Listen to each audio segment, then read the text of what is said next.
कांद्याची निर्यात झाली पाहिजे या मागणीसाठी आज मनसर या ठिकाणी राष्ट्रवादी काँग्रेस शरदचंद्रजी पवार पक्षाचे जिल्हाध्यक्ष देवदत्त निकम यांच्या नेतृत्वाखाली आंदोलन होतं आहे आणि या आंदोलनामध्ये मोठ्या प्रमाणात शेतकरी सहभागी झालेत. तुम्ही आज आंदोलन करतायत, आज आंदोलन करतायत, तर तुम्ही आज लिलाव बंद पाडलेत, तर लिलाव बंद पाडून हा प्रश्न सुटेल का? कुठलाही प्रश्न रस्त्यावर उतरल्याशिवाय त्या ठिकाणी सुटत नाहीत. आरक्षणाचे विषय असोत, नाही तर अन्य कुठलेही प्रश्न असोत किंवा बिबट्याचा विषय असो, दिवसाविजेचा आम्ही लढत राहतो आणि त्याच्यामध्ये कुठंतरी दखल घेतली जाते. आज रोहितदादा पवार नाशिकमध्ये त्या ठिकाणी आंदोलन करतायत आणि म्हणून रात्री केंद्राने मागचा आदेश 12 रुपये 35 पैशाचा होता, त्याच्यात एक देखील कांदा खरेदी केला नाही आणि रात्रीचा जो आदेश काढला तो फक्त आणि फक्त नाशिक जिल्ह्यापुरता 15 रुपये 80 पैशाचा आदेश काढला ना आजपासून कांदा खरेदी. इथं आम्ही विचारलं तर इथं तो आदेश लागू नाही.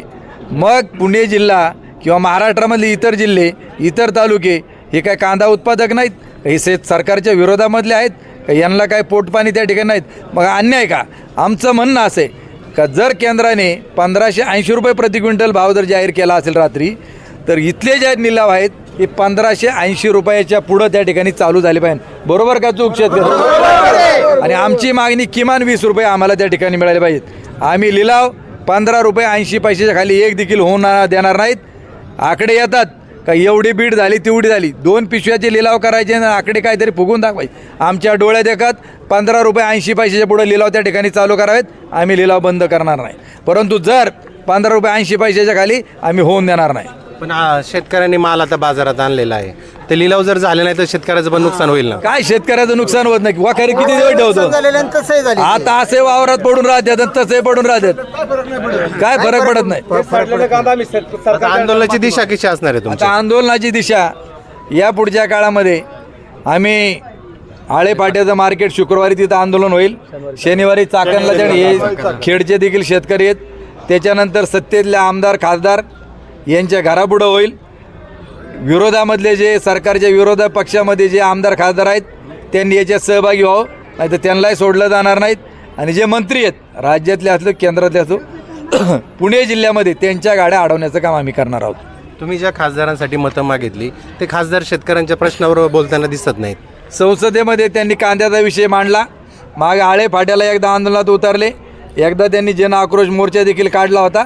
आमचं त्यांना देखील सांगले की आज ढासळलेल्या परिस्थितीमध्ये त्यांनी ताबडतोब कांद्याचा प्रश्न देखील हातामध्ये घ्यावा. पण तुम्ही जे आंदोलन करताय आता त्याच्यामध्ये त्यांचा सहभाग दिसत नाही. आम्ही इथं आंदोलनाची दिशा ठरवण्यासाठी आम्ही इथं मिटिंग आयोजित केलेली होती. त्यांना आम्ही काही कोणाला सांगितलं नव्हतं. सोशल मीडिया आणि स्थानिक शेतकऱ्यांना आम्ही सांगितलेलं होतं, जेवढे आले त्यांच्यासोबत. इथं कुठल्याही राजकीय नेत्याला किंवा पक्षाला याला त्याला काही विषय त्या ठिकाणी आहेत. आम्ही दिशा ठरवायची होती, त्याप्रमाणे आम्ही दिशा ठरवलेली आहे.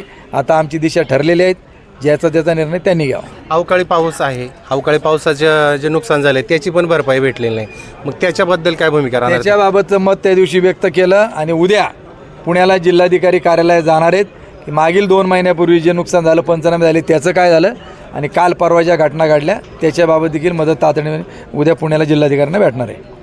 हे होते देवदत्त निकम. त्यांनी शेतकऱ्यांच्या विविध प्रश्नांवर भविष्यात आंदोलन करणार असल्याचं जाहीर केलेलं आहे. व्हिडिओ जर्नलिस्ट राजू देवडेसह संदीप खळे, मनसर. फेसबुकला आमचे पेज लाईक करा आणि आमचा युट्यूब चॅनेल सबस्क्राईब करा. वास्तव मराठी.